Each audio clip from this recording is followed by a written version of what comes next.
A warm welcome to everyone to this series of discussions on the meaning and scope of Jesus' teachings.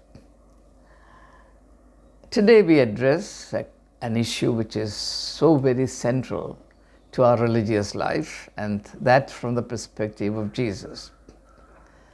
To Jesus, a major issue to be faced and overcome in our religious life is the issue of fear. Fear interferes very seriously with our religious life. So I'm going to title our session today as Jesus and Religious Fear. And as a kind of indication to what we are trying to say, let me just make a reference to Matthew chapter 10, in particular to two verses, verse 16 and verse 28. In verse 16, we read Jesus saying to his disciples, "Behold, I sent you like sheep among wolves." I mean, the context, of course, is that of Jesus sending his disciples out on their mission journeys. So Jesus says, look, this is what it is about. I sent you like sheep among wolves. And in the 28th verse, Jesus says, "Fear not. Do not fear those who can only destroy your body. So fear not." Now, in this context, Jesus is actually marking for our particular attention a problem so very fundamental to our religious life. So, now if you look at the human situation, universally it's very obvious that fear is at the root of human condition. To exist is to experience fear. And no human being is safe from this or protected from this. No matter how high, exalted your position is, how worldly secure you are, you still live in a world of fear. Now, this fear becomes particularly acute in the sphere of religion, and that's what we are going to consider. Now, if you look at the essence of this fear, you will realize that irrespective of the diversity of the context in which we experience fear, the essence of fear is just one thing, and that is the fear of differences, or our inability to deal wholesomely, confidently, and creatively with differences. So, now think of a bird perched on the parapet of a very tall skyscraper. And you go and stand there. Your knees, your legs will melt in fear, whereas the bird sits there without any concern. What's the difference? The difference is the bird knows that it can cope with the fall if that happens. Whereas human beings, if they fall, they'll crash like an egg. So it's our inability to deal with something that activates fear in us. Now consider another example. For an infant, a snake is only as good or bad as a toy is. Whereas for an adult, a snake instills or provokes primeval fears. What's the difference between the infant and the adult? The infant is unaware of differences, and the adult is acutely aware of this. Hence the fear. So now I'm going to tell you something which very likely you have not heard before. And that's because this particular phenomenon, which plays an important role in the story of the Bible, has been represented and misrepresented in all kinds of ways. Now, for example, what is the satanic principle in the Bible? Now, our idea of Satan is derived mostly from the portrayal of Satan by artists. And if you look at all of those portrayals, you will find that the artist takes particular pains to exaggerate the difference between us and Satan. Now, there is certainly an insight in this, but that insight is artistic, not spiritual.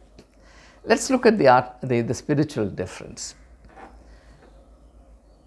From the teachings of Jesus Christ, it is fairly obvious, and there is no doubt left on this, that Satan is really the objectification of our fear of differences. Let me give you a concrete illustration so that you understand that I am deriving this insight only from the Gospel. In the 16th chapter of Matthew's Gospel, you have that very enigmatic, disturbing event in which Jesus apparently addresses Peter as Satan.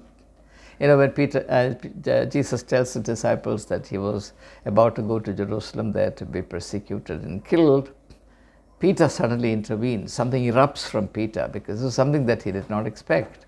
Peter says, "I will not let this happen to you." So Jesus is addressing that particular eruption from deep within Peter, and he's addressing that as Satan. "Get thee behind me, Satan." Right? So the satanic principle is very clear as far as Jesus is concerned. It is not the individual Peter, but that particular aspect of human nature which is just incapable of dealing with the different. See, in this case, Peter had his expectations after he acclaimed Jesus to be the Son of the living God, the Messiah, the Christ, the Son of the living God. He had his own expectations. But what Jesus tells him thereafter dashes all his expectations to pieces. And that's why something erupts from within. And Jesus addresses that as Satan. Now consider for a moment the temptation of Jesus Christ in the wilderness. Each time, Jesus responds to the temptation that Satan brings to him in a manner that would illustrate something of profound value for humanity once and for all, and that is the duty to be different. See, Satan is trying to coerce Jesus into his mode of thinking. This is the way to do it. But each time, Jesus differs from him. And therefore, the spiritual message in the temptation of Jesus Christ is that we have a duty to differ from, the duty to dissent. This is something that Christendom has forgotten completely. There is a duty to dissent. There is a duty to be different. And that duty to be different also includes the duty to respect, accept differences. Now, take the second verse of the 12th chapter of Paul's letter to Romans. It reads like this: "Do not conform to the pattern of the world." What's the pattern of the world? The pattern of the world is homogeneity. The pattern of the world is that birds of the same feather flock together. The pattern of the world is distinguished for its allergy to differences. And Paul is saying, do not conform to that pattern.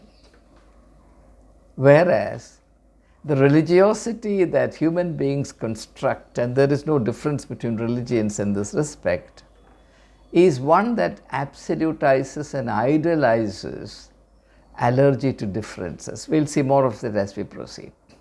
So, the fear of being different as well as the fear of differences both together drive the religious virtue of conformity. The main religious virtue is conformity. You're considered a good Christian if you conform abjectly, habitually to whatever is prescribed for you, the church tradition. Nobody is even bothered about what Jesus taught. It's a church tradition. Conform with your eyes closed to the church tradition, then you are a very good Christian indeed. Now, what's the problem with this kind of conformity, and why does Paul warn us against it or advise us against being infected with this or being crippled by it? Conformity breeds intolerance. It's very simple. Conformity creates this illusion that homogeneity is the norm. It is the ideal state. And then if somebody is different, what happens? That person is an eyesore, right? And he has to be plucked out, thrown out.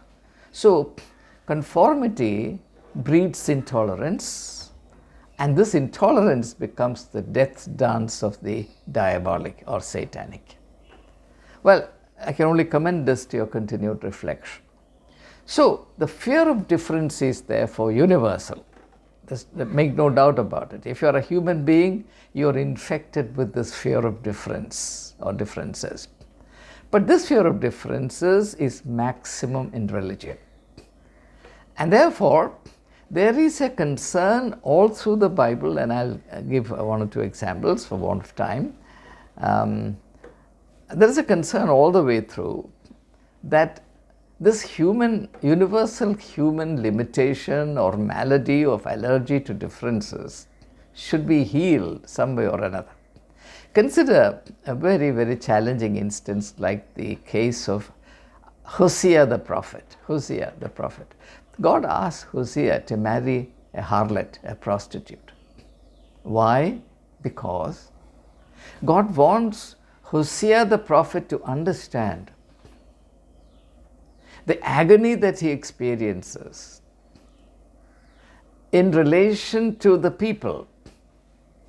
And that agony he can understand only when he experiences this in his own flesh and blood. Hosea the prophet, the man of truth, the man of purity, being asked to marry a harlot who is the most impure. In fact, from a social perspective, impurity reaches its climax in the case of a harlot or a prostitute, because she's supposed to be highly polluted. Those who pollute her are all right, but she's polluted. So here the prophet is made to deal with and live with differences, maximum difference. And when we come to the New Testament and the teachings of Jesus Christ, it becomes, in the Sermon on the Mount, it becomes the duty to love one's enemies. Love your enemies and pray for those who revile you and persecute you.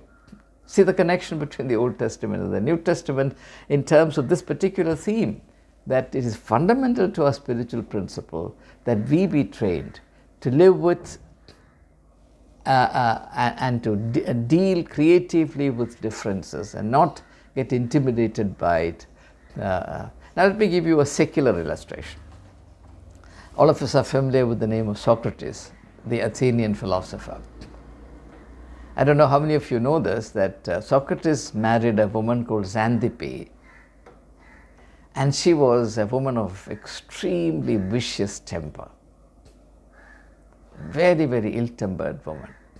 The story goes that Socrates chose to marry her, knowing this to be the case, because he wanted to perfect his temperament. And he knew that, therefore, the best aid for this purpose would be a woman like Xanthippe. To give ourselves a flavor of what this is, let me give you an episode from the life of Socrates. Socrates used to wander around, spending almost all his time trying to sort of educate the youth of Athens, and he was a lost cause as far as the family is concerned. He did not mind his domestic duties as much as his wife wanted, and this used to provoke her. One day, when Socrates returned after his daily outing to educate the youth of Athens, he came and sat on the front room, and Xanthippe was very upset with him. She came and gave him a volley of abuses. And as was the custom with Socrates, he sat there without reacting, with a customary smile, accepting it all. This provoked Xanthippe even more, which is understandable. So what did she do? She went and fetched a pail of water and then splashed it on the head of Socrates. Socrates retained his good humor and he said, "After thunder, the rain. After thunder, the rain." Small wonder Socrates was a great soul. And that's the reason why European civilization cannot forget Socrates. And those who are familiar with his life and his teachings cannot forget him either. Now, so if this is a value both in spirituality and in philosophy, in politics of the most aggressive and malevolent, malignant kind, this is a terrible anti-value. Take fascism, for example. Fascism is the idolization of homogenization. I mean, you are familiar with the life of Hitler, of Mussolini, particularly Hitler. Hitler's greatest problem was his allergy to differences. He couldn't tolerate the Jews because they were different from the Aryan race. And he was sold out to the idea of the purity of the Aryan blood, the Aryan race, and therefore he decided to exterminate the Jews. So that's the origin of the Holocaust. But then there is another Holocaust which we must also talk about, the religious Holocaust, and we call it the Inquisition. You know, much like the great atrocity that happened, the horrible atrocity that happened in the fascist Holocaust, in the religious Holocaust, the pride of Europe, nearly 80,000 people were killed by the custodians of religion because they were different from the line that the church wanted them to toe. So we are dealing with a very major issue. I don't have the time to go into historical details, but I can only commend it to you to investigate further. So therefore, in the context of what I have mentioned so far, very briefly, we can understand that Jesus' foremost concern as far as religion is concerned is that we should overcome our religious fears, because fears become very acute, very aggressive and very diabolic in the context of religion. Now, if we harbor fear in our hearts, and I define fear as a fear of difference, arising out of our lacuna or inadequacy or inability to deal with differences. If we have the ability to deal with differences, we'll enjoy differences. But because we have not grown and developed and acquired the inner strength to deal meaningfully with differences, we fear these differences. And if we actually harbor differences in our minds, in our being, then we will be unfit for the mission of Christ. That is the reason why, as Jesus sends out his disciples on their mission, he instructs them particularly about fear. And that's the reason why we are focusing on this. So, what is the essence of religious fear? Religious fear is the fear of those who are religiously different from us. Now, this fear exists not only between religions, and it's important for us to realize that this fear is even more vicious and deadly and diabolic within a religion. Intra-religious allergy as against inter-religious allergy. Now, for example, consider the great allergy, the lethal, deadly allergy that the Pharisees experienced towards Jesus. Please read the 11th chapter of Matthew's Gospel, the first, say, 5, 6, 7 verses. There, Jesus deals with this issue of religious offense. The context is not, in that context we don't have Pharisees. The context is John the Baptist, languishing in the jail, sends two of his disciples with a question to Jesus. Are you the one we've been waiting for? Should we look for somebody else? In reply, Jesus says to them, go and tell John that the blind see, the deaf hear, the lame walk, lepers are cleansed, and the dead are raised. Then he says something which is mind-boggling. He says, blessed are those who are not offended at me. Blessed are those who are not offended at me. Offended at what? Offended at the difference. You see, people are offended with Jesus because he was different from the stereotypical religious men of the times, the Pharisees, the Sadducees. You remember how the Sermon on the Mount ended? People were astonished at his teaching because he taught not like the Pharisees, but as one who had authority. So at every point, the religious establishment experienced the difference, the traumatic difference, if you like, between them and Jesus, and that explains this running quarrel, this what would eventually prove to be the mortal conflict between the two. So because of our religious conditioning, we have lost the capacity to deal normally and meaningfully with this world of differences. And that's why we make a great virtue of hating the world, hating the world. Of course, there is this teaching in the Bible that the world is at enmity with God, but that's in a very different context. Don't mix up religious texts without understanding the context in which these teachings happen.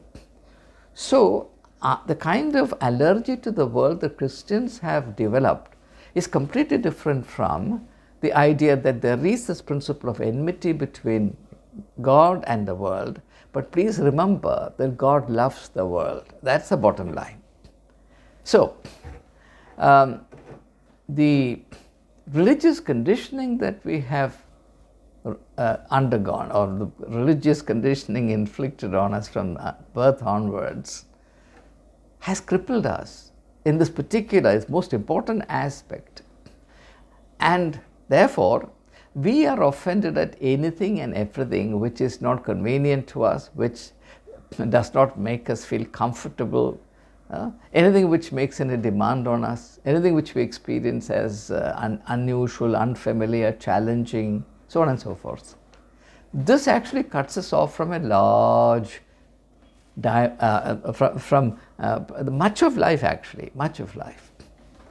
So, but there is a far greater problem, and that is our allergy to differences make us allergic also to God, because God is unlike us.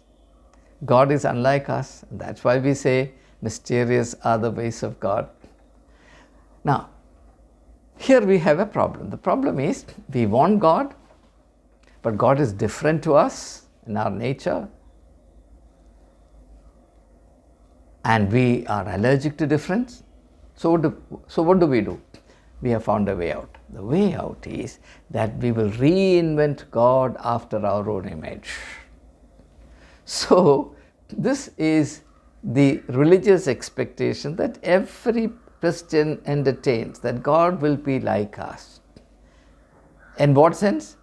God will harbor my sentiments. God will only have my priority. God will operate according to my likes and dislikes. That's exactly reinventing God after one's own image. So, we are, if our expectations are not met, we will be really offended at God. And there is an illustration of this in the Old Testament, the book of Job. When things go awry and things go contrary to expectations, Job's wife experiences this problem in a very acute fashion. She takes it for a while, then she says, "Now curse your God and die." I can't think of a more dramatic illustration than this. I think it suffices. Let me move on. Now, unlike us, Jesus celebrated differences. Actually, he sought after differences. That's why he crossed all barriers. He dismantled all walls of separation, as Paul says. And in particular, Jesus rejected the Jewish allergy to differences. That's why he went into the land of the Samaritans. That's why he accepted the prostitutes. That's why he had fellowship with sinners and publicans, tax collectors, those who were despised by the Pharisees and Sadducees. And the Pharisees were actually crippled by their zeal for homogeneity. It was a mark of their weakness and ungodliness, which they mistook for their strength. So therefore, the sum and substance of what I have said so far is that we need to be alert to the fact, and it's an important fact, that the domain or the sphere of religion bristles with allergy to differences, because religion stigmatizes differences in the interest of promoting homogeneity or uniformity, which is somehow presumed to be the will of God. And I don't know on what basis, but this is throughout Christendom assumed to be the norm. Everyone should be a carbon copy of everyone else. I don't understand how this can be the norm at all. So what is the outcome? You look at the history of Christianity in Europe. The history of Christianity in Europe is soaked in blood because of sectarian wars. And what was the reason for the sectarian wars? 30 years war, 100 years war. It was nothing but the denomination-based allergy to difference. And each denomination looked at the other. Of course, in this case, the broad classification was between the Catholic Church and the Protestant Church. So one church looked at the other and found it was different in some respects, and therefore killed them. The differences, or the difference between the Catholic Church and the Reformed family of churches, is insignificant. It is actually a figment of people's imagination. But on the basis of that, rivers of blood soaked the soil of Europe. And therefore we can understand the agonized prayer of Jesus Christ in the 17th chapter of John's Gospel. There Jesus only prays for the unity of the people. Why? Jesus realized that this is going to be a huge problem, because universally in every religion there is this problem that people will be infected with the intolerance towards difference, and that will certainly generate huge conflicts. Therefore the body of Jesus Christ will be decimated, will be broken up into 1,000 pieces. Jesus anticipates this and he agonizes over this, and the one thing he's praying for in the 17th chapter of John's Gospel is for the unity of the people. And particularly read verses 15 to 23. Verses 21, 22, 23 in particular, that they may be one even as you and I are one. That is the sum and substance of that text. So let us realize that we are suffering a major distortion on account of our religious conditioning, and that is, we are robbed of our capacity to deal with differences. And that's why Jesus said, truly, truly I say to you, unless you turn back and become like children, you shall in no wise enter the kingdom of God. Learn to live meaningfully, constructively, creatively with differences. That's a spiritual duty, whereas it becomes a religious scandal. And that's a contrast between religion and spirituality. Now, let's look at another very interesting aspect of this theme. We would like, strangely, we would like God to be as different from us as possible. Why? Because only one who is maximally different to us can help us. A beggar cannot help a beggar. A king can help a beggar, right? A sick man cannot heal a sick man. Only a physician who is not ill, who does not suffer from the same infection, can heal a sick person, right? So we would very much like God to be very different from us. What is the evidence for my saying so? Well, look at the worship. What are we doing in our worship? We are celebrating the difference of God as compared to us, right? God is so unlike us, and there is no end to the praise that we shower on God. As though God does not understand himself. He needs to understand himself only through our flattery. Why do we do this? Not because it makes any spiritual sense. In fact, it is spiritual nonsense to tell God what he is like. But we do it because of what I call the religious psychology. And what is a religious psychology? Please understand this very clearly. The sum and substance, or the sole motive of our worship, is to get some blessings from God. If possible, great blessings from God. Certainly unmerited blessings from God.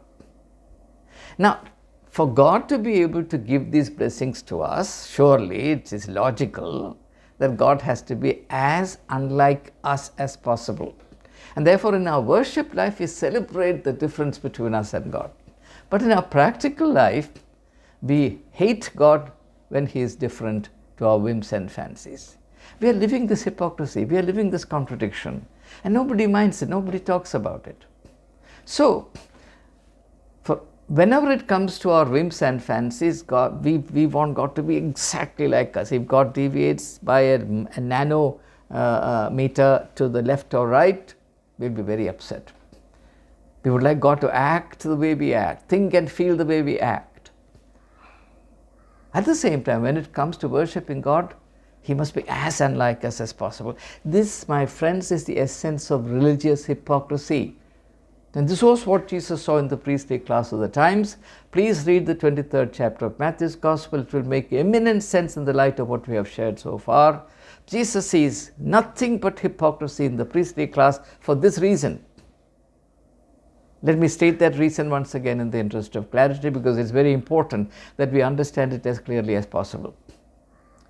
In the context of worship, God's difference from us is exalted to the ultimate extent. But when it comes to all practical issues, God's difference from us is reviled and disliked. We want God to be completely like us. For example, hate our enemies, do our biddings, think and feel the way we do, so on and so forth. And this was the problem that came to the fore in the conflict between Jesus and the Pharisees. The conflict was from the Pharisees' side, not on Jesus' side. So God is acceptable to us only as a tool, because, except in times of worship. That's why worship life is very different from our life as Christians, because as Christians we want God to be our tool, because then we can operate that tool. A tool is meant to be operated at will by the person who wields that tool. So the tool remains subject to the will and control of the person who wields it.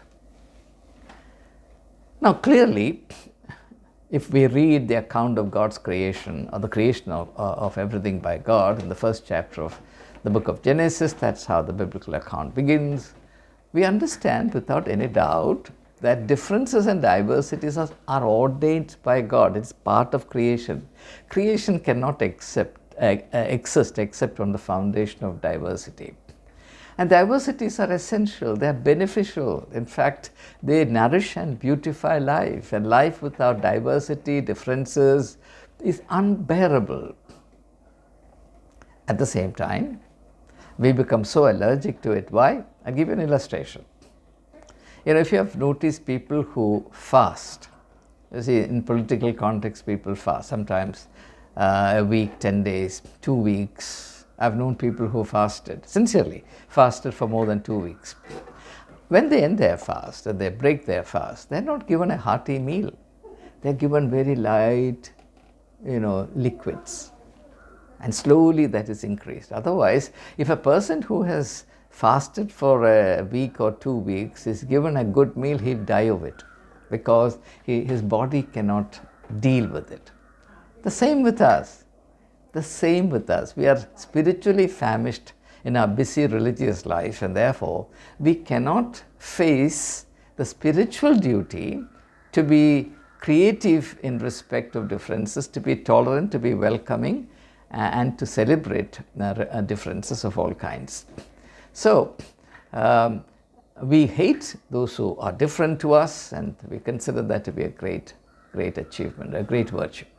Now, therefore, let me ask, we need to ask a question that might surprise most people, because such questions are never asked in Christendom. The question is this: is God a Christian? Do you really believe that God is a Christian? Or, let's ask further, is God obliged to feel, think and act like us because we are Christians? Shouldn't God be free to be God in spite of the fact that there are Christians? Right? Christians believe that God must do their bidding. And especially if you have a faith healer at your disposal. The Christian God-men who mushroom these days because there is no sense of shame and there is no scope, margin for truth in our midst. They create the impression that God is at their beck and call. So now I'm going to leave these 2-3 questions I posed for your own continued reflection. Let me now turn our attention to another important aspect of the theme that we are trying to develop. A significant psychological aspect of religious fears is guilt. First of all, I said, and so far I've been saying, that religion is a domain in which allergy to differences is most acute as compared to in politics. It is in religion that allergy to differences is most acute. Now I'm saying that there is a psychological aspect to this. And that psychological aspect is the guilt that operates deep within us. And you can't miss it from the teachings of Jesus Christ. Let's examine this. The more we are riddled with guilt, the greater is the need to play up the differences between us and God, as well as us and other human beings. And in fact, when this is not handled properly, people in that state develop a psychological need to deny God altogether and embrace atheism as a means for mitigating their inner misery. The writer who alerted me to this reality is an Italian writer. His name is Joseph Mazzini, an author who influenced, by the way, Mahatma Gandhi, particularly this book that I'm going to refer to, that is The Duties of Man, is one of the, say, 14 or 15 books that Gandhi acknowledged as major sources of influence on him. And in that book, Joseph Mazzini says that man's need to be atheistical can be understood only in two things, in two ways. Either he is hiding a great and unbearable sorrow, or an unbearable guilt is wrangling in his soul. Easy to remember? Joseph Mazzini's explanation of the psychological need that people experience to deny God, to be atheistical. One, either it is because there's an unbearable sorrow lurking or hiding within the individual, or there is an unbearable sense of guilt. Now, religious guilt exaggerates the difference between us and all else, and in particular God. That's why guilt makes us run away from God. We have a foretaste of that in the first book of the Bible. Adam and Eve, after they disobey God, go and hide themselves. Now that's a very clear indication that this element of guilt has become operative for the first time in human history. It's a very, very significant moment in the history of the evolution of human consciousness, particularly spiritual consciousness. So it is in this light of the guilt that wrangles in the soul of human beings, which is then brought into the sphere of religion, that negative zeal must be understood. Negative religious zeal. The zeal to go and persecute people, as was the psychological predicament of Saul before he became Paul after his encounter with Jesus. So, Jesus, of course, again deals with it in the context of his teaching against judgmentalism. You find that in the 7th chapter of Matthew's Gospel, verses 1 to 5. Jesus says, "Judge not, that you be not judged, for with what judgment you judge, you shall be judged, and with what measure you measure, it shall be measured to you." In other words, Jesus is saying that you are judging people because of the sense of guilt that is lurking within you, and you need to deal with that first and foremost. So, Jesus' priority, therefore, is that we overcome religious fear and not that we go and convert others. Now, today, of course, if you ask any Christian, he would say that converting others must be the topmost priority so that the whole earth can be claimed for God. Jesus would say nothing of the sort. Come on, relax. First, overcome your fears. After all, your conversion project is actually driven by your fear, which you don't understand. You have not come to terms with it because you believe that you would be more secure as a Christian if the whole world is converted, because there is security in numbers. That's your motive, nothing else. You're not converting people out of love for them, though you say that, and that's because there is no limit to the hypocrisy that's operating. You may be unaware of it, but this is the truth. And that's what Jesus says. Read again the 23rd chapter of Matthew's Gospel. 23rd chapter of Matthew's Gospel. Jesus denounces this kind of conversion. The only time Jesus ever made a reference to conversion is this. And he says, you go here and there, you move heaven and earth to gain converts. But after they're converted, their state is 10 times worse than it was before. What a strong statement. So Jesus understands things very clearly because he is the truth. He knows that the psychological motive behind all this is a sense of guilt and the insecurity it breeds. Now a final word about the role that our allergy to differences plays in the way we worship God. Worship and the challenge of dealing with differences. Now, most of us may not have realized this, but this is a simple truth that the religion we practice mirrors who we are. The religion, the mode of religion, you see, people think that there is one Christianity. There are as many Christianities as there are Christians. Each person is practicing Christianity in his own way. So, I am fairly convinced, after having witnessed all this, analyzed, sought, pondered over, agonized, that the religion we practice simply mirrors who we are. End of the day,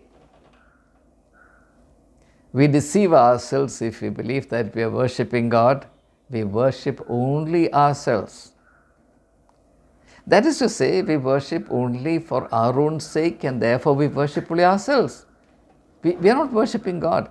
We are worshipping God because we think that that's the best way to maximize our selfish interests.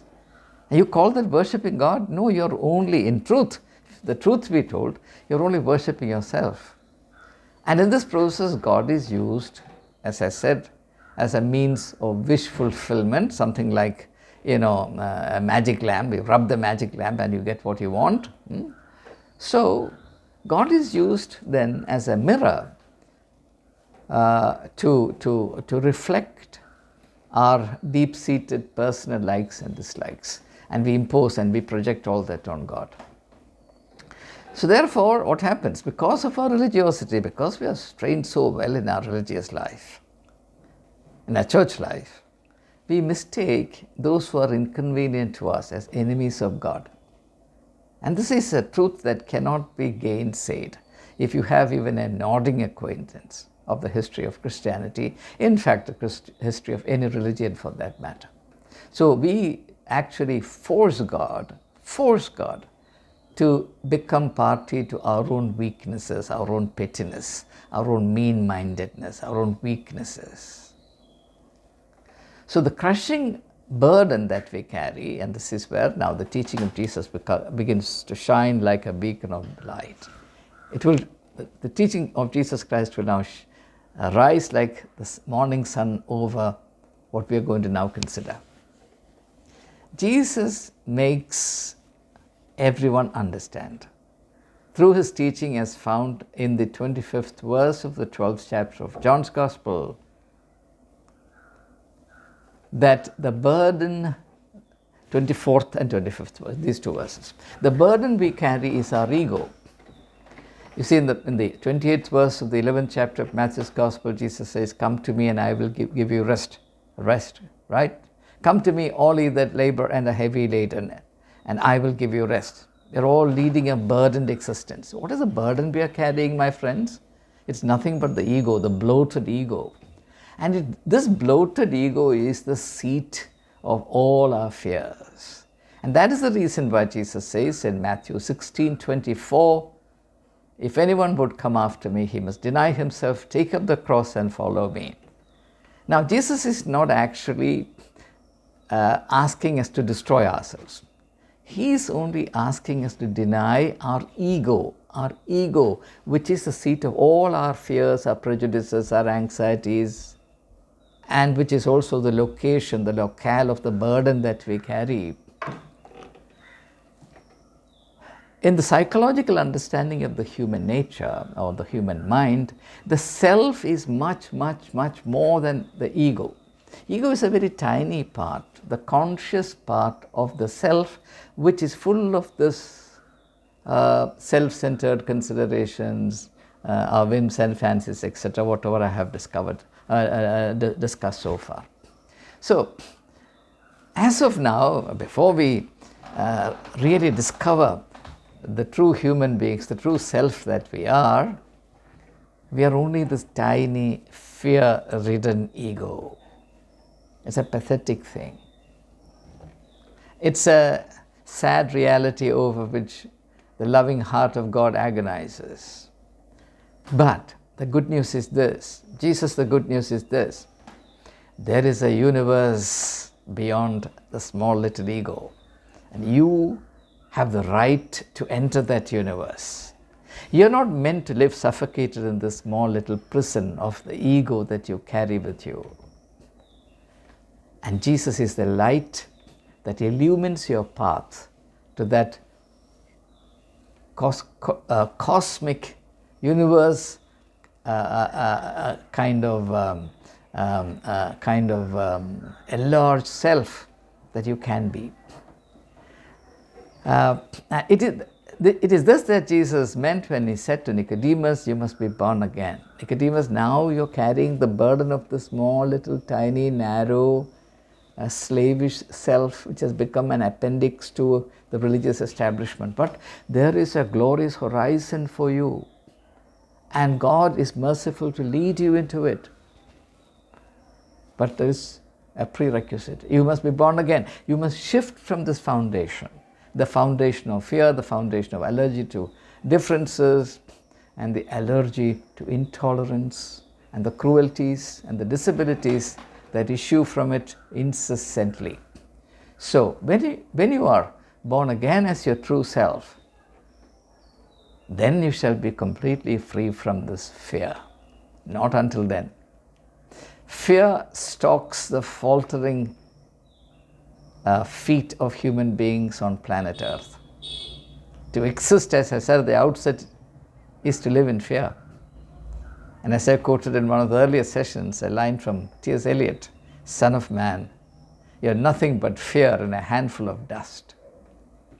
Jesus addresses this reality because he loves human beings, he loves humanity.